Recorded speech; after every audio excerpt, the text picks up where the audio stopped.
Mirë se e gjejmë njëri tjetrin në seansa plenare të Kuvendit të Republikës sërish, në rikthimin e shtëpisë së demokracisë, pothuajse një muaj pas dekretit të presidentes për shpërndarjen e tij.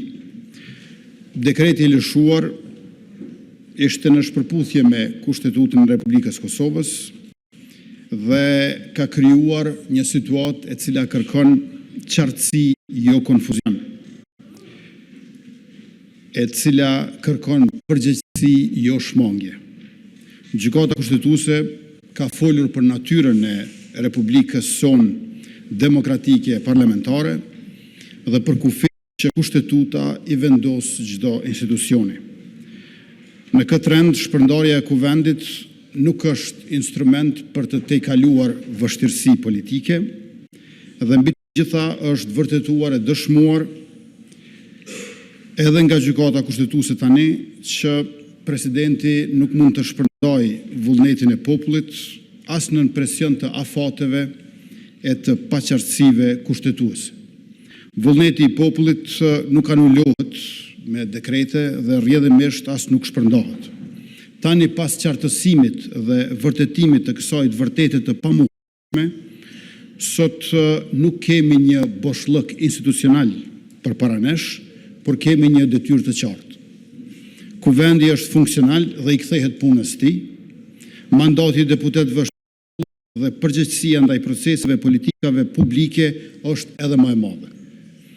Afatet kushtetuese janë në rrjedh, shteti nuk ka ndalur së vepruari dhe nuk ka asnjë arsye që ne ta ndalim atë. Përkundrazi, çdo përpjekje për ta ndërprerë këtë funksionim do të ishte jo vetëm politikisht e gabuar, por edhe një precedent që cënon vetë idenë e ndarjes dhe balancës së pushteteve. Demokracia nuk mbahet në këmbë e nuk avancon përpara, duke bllokuar punën dhe funksionin e njëra tjetrës, por duke respektuar çdo pushtet tjetër brenda kufive të përcaktuar nga vetë kushtetuta. Kjo nuk është asnjë çështje abstrakte apo debat teorik. Vazhdimi i punës së institucioneve tona është më konkret se kurrë, por njëkohësisht edhe më i nevojshëm se asnjëherë më parë. Pra rruga para nesh nuk duhet të jenë pengesat, inatet apo refuzimet përtesur përpara, por çka pritet prej nesh është miratimi i marrëveshjeve ndërkombëtare, agjenda legjislative që përmirësojnë përditshmërinë e qytetarëve pa dallim, politika publike në dobi të brezave që vijnë e që kërkojnë konsistencë dhe siguri juridike. Dhe të gjitha këto nuk mund të mbahen peng të një krize të prodhuar politikisht. Vullneti i popullit është shprehur me 28 dhjetor në zgjedhjet e lira e demokratike, tash ne duhet të flasim për vullnetin ton për të shtyer përpara punët e mira për qytetarët. Andaj duhet të kthehemi aty ku kemi mbetur dhe të vazhdojmë punën tonë me seriozitet. Qytetarët presin që ne të procedojmë sa më shpejt me byron për konfiskimin e pasurisë së pajustifikueshme, sepse lufta kundër korrupsionit nuk është një kapitull që hapet dhe mbyllet sipas nevojës politike, por është një vije pa ndërprerë që e ndan drejtësinë nga padrejtësia. Diçka që qytetarët pa dallim partie e kërkojnë dhe e mirëpresin. Nëse qytetarët e mirëpresin, nuk ka arsye që partitë mos ta mbështesin. Ne nuk kemi ardhur këtu për të menaxhuar një realitet deformuar, por jemi përgjegjës për ta ndryshuar pozitivisht atë. Dhe ndryshimi fillon aty ku shteti e bën të qartë se çdo cent i keq përdorur nga zyrtarët publik duhet t'i kthehet atij që i takon, pra qytetarit.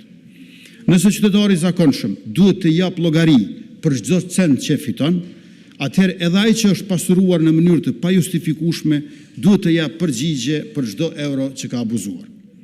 Këtë nuk e bëjmë si një akt hakmarrje, por si një akt barazie, sepse një shtet që nuk i dënon të fortit e padrejt, në fakt i braktis të dobtit çdo ditë.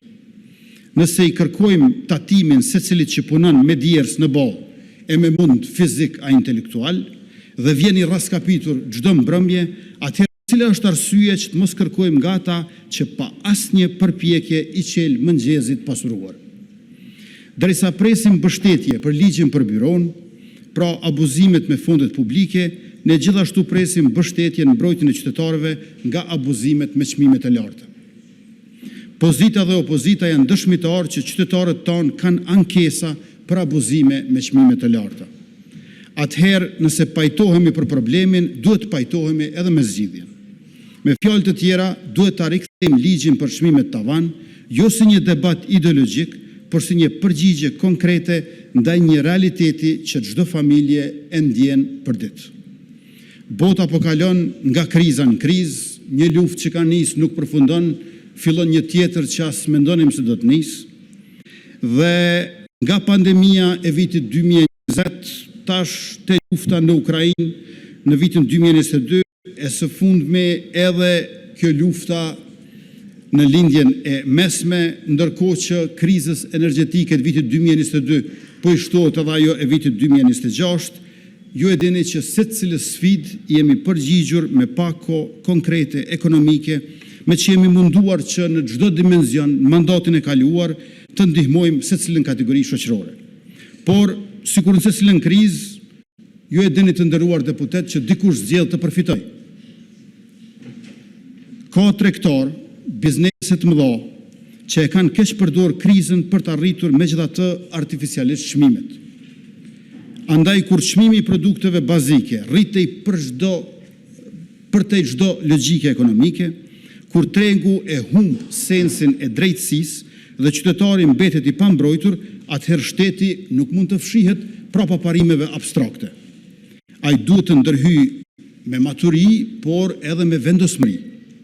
Sepse liria ekonomike nuk mund të kthehet në liri për të shfrytzuar dhe tregu nuk mund të jetë një hapësirë ku më i forti vendos gjithmonë me më doptin. Duhet theksuar që të njëjtën iniciativë e morëm edhe më herët për këtë, por u pat kontestuar në gjykatë kushtetuese nga opozita. Pra, ankesa për çmime të larta u bë ankesë në gjykatë kushtetuese kundër ligjit për të ndalur abuzimin me çmime.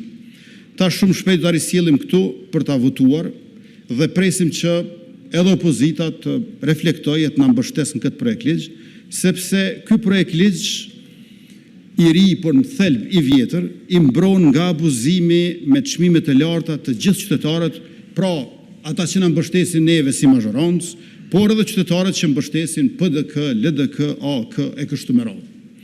Prandaj problemet e përbashkëta kërkojnë zgjidhje të përbashkët dhe presim përkrahjet e të gjithëve, duke theksuar gjithmonë se kjo nuk është ndërhyrje kundër tregut, kjo është ndërhyrje për drejtësi në treg, dhe drejtësia në treg është pjesë e drejtësisë në shoqëri. Ndërkohë deputet,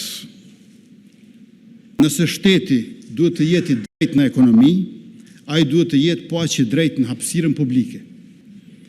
Hapësira publike është e të gjithëve, që do të thotë e asnjërit me emër të përveçëm.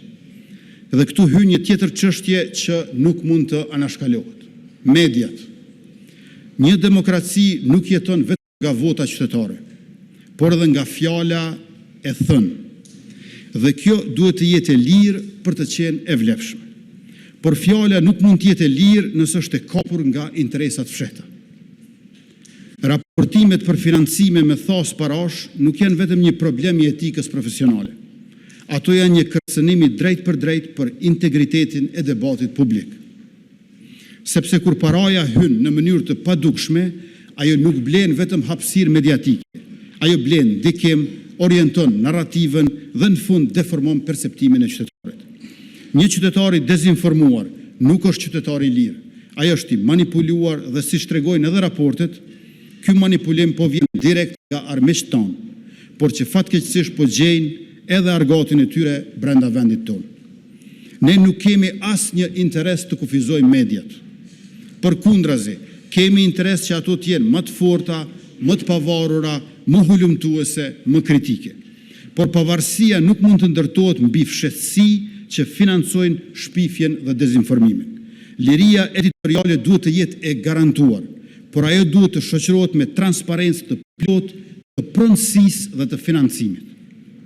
Qytetarët duhet ta dinë se kush flet, në emër të kujt flet dhe me çfarë burimesh flet dhe nga kush financohet.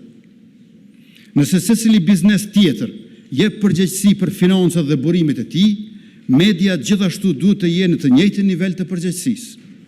Kjo edhe e mbron qytetaren nga manipulimi dhe dezinformimi, por edhe i mbron gazetarët të ndershme që raportojnë e informojnë me burime të sakta dhe financa të gjurmueshme. Ligji për Këshillin e Pavarur për Media, që do ta sjellim para jush, nuk është për të kontrolluar median, por për të mbrojtur atë nga kopje.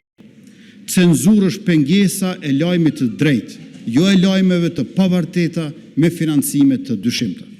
Dhe një demokraci që nuk e sheh këtë rrezik me kohë, rrezikon të humbas lirinë pa e kuptuar dhe me të njëjtën logjik ka vepruar edhe Bashkimi Evropian kur ka mbyllur transmetimin e portaleve dhe televizioneve ruse. Nëse në diktatura të dikurshme kontrolloheshin rezultatet, sot nga oligarkia ka rrezik të kontrollohen premisat në mënyrë që të manipulohen rezultatet. Sot grupet e interesat nuk e prekin lirinë e shprehjes, ato kontrollojnë ekonominë e medias, ashtu që të mos ketë nevojë për ndërhyrje në lirinë e shprehjes.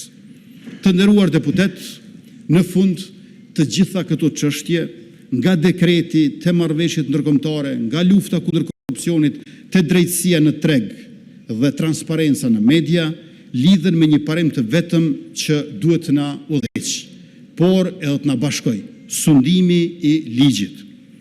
Një shtet i së drejtës kërkon përgjegjësi dhe llogari. Ne do të vazhdojmë punën tonë që Republika jone e përbashkët të jetë shembull për qytetarët pa dallim dhe model për rajonin e Ballkanit Perëndimor. Populli ynë ka vuajtur shumë nga padrejtësitë të huajve dhe prandaj kërkon llogari e drejtësi nga përfaqësuesit e vet. Kuvendi është shtëpia ku shtyhen politika që kërkojnë përgjegjësi nga ata që kanë abuzuar me fonde publike, ku vihen standarde për fjalën publike, ku mbështeten marrëveshjet ndërkombëtare dhe kërkohet përgjegjësi për ata që abuzojnë me lirinë e shprehjes, si dhe përkrahen iniciativa që i mbrojnë qytetarët nga abuzimi me çmime të larta. Kjo është detyrë e gjithë neve dhe prandaj duhet edhe mbështetje e të gjithëve bashkë. Këto iniciativa do të jenë të gjitha shumë shpejt para jush, prandaj edhe presim që ti adresoni, diskutoni, procedoni, miratoni sa më shpejt.